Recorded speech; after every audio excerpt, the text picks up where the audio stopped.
Hi guys, welcome back to a brand new video. Today I'm going to be doing the 2019 to 2020 governor races. I'll do an updated map. I did one a few months back, but not a lot of people saw it. And plus there's been a couple primaries that have been out of the way, and we're starting to see how some of the 2019 races are going to be shaping up. So I'm going to just fill out this map. I know wasn't able to go live tonight, but I'll probably go live sometime early next week. So stay tuned for that. I'll be doing more live streams more often now. So stay tuned. We'll start with the 2019 races. Kentucky, I think, is still going to stay in the Bevin. I think Bevin will win re-election just because I think Trump will get out the Bevin vote. I think it's going to be very narrow. And the polls showed Bevin losing in the 2015 race. But Bevin was still able to come out with a victory in Kentucky. Mississippi should go Republican by a likely margin. I think that Jim Hood is a relatively good Democrat for Mississippi, but the state is just so polarized in terms of its voting patterns that it will almost certainly go red, and it's probably going to go red for a decent margin because Republicans are fielding a relatively known candidate in Reeves. So Mississippi should stay red by a likely margin. On the other hand, I don't see Republicans being able to flip Louisiana. Trump could make a case for one of the candidates there, but I still think that even if that happens, it's still going to go blue by a lean margin. It's going to be a close race, but Bell Edwards is relatively sane in the eyes of many Louisiana independents and some Republicans for a Democrat. So I think that alone will carry him over the top of the board in Louisiana, kind of like basically another Joe Manchin type individual. Now, we can start getting into the 2020 races. I'll do the safe ones first. Utah will be safe no matter what. Same thing with North Dakota. Even if Heitkamp runs, I still see it being safe. Now, in Vermont, I also see being safe because Scott won by a safe margin in the midterms there. So I do think that even in a presidential election turnout, I still think Vermont would be safe for the Republican.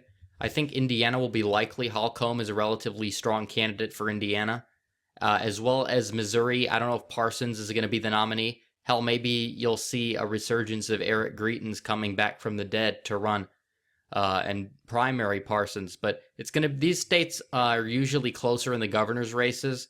I think there's a lot of independents that will vote for Trump for president, but for the governor's races and down ballot, they might choose to change their mind there.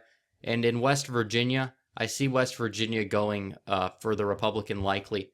I know it went Democrat in 2016 and their governor switched party registration, so it's going to be interesting to see how that unfolds down in West Virginia, but a lot of the Democrats there are conservative and vote for Republicans anyway, so it depends if they're able to yield a candidate that can appeal to the coal country in West Virginia.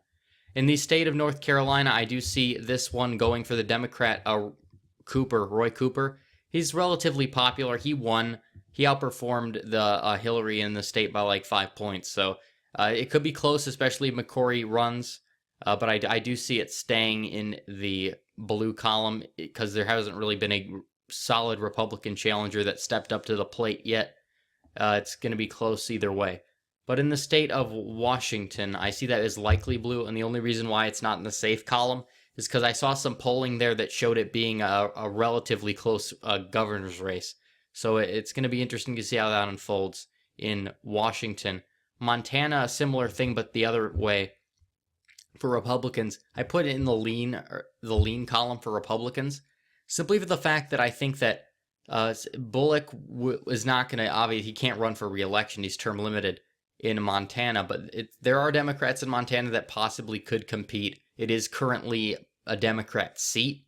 I wouldn't say that Democrats are necessarily going to hold Montana, but it's going to be interesting to see how that unfolds as well, because you've got solid amount of Republicans. Maybe Rosendale will step up to the plate and be nominated, or maybe a businessman will become the governor of Montana. Bullock did win by 4 points in 2016. Not really sure how the state is exactly trending, but Trump will win it by over 10 points for sure. That he'll probably have coattails that will carry down ballot. So I think it would lean Republican, at least for right now. Now in Delaware, I see it saying safe blue.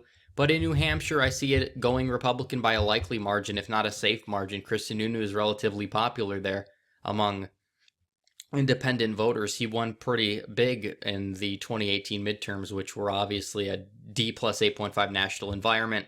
some of the statewide races don't even matter. There's a lot of people that voted for Bernie Sanders in Vermont that ended up voting for Phil Scott, the Republican governor, and he was able to win by a very wide margin. So that's how I see it unfolding, guys. 28 for the Republicans, 22 for the Democrats. All right, guys, thanks for watching.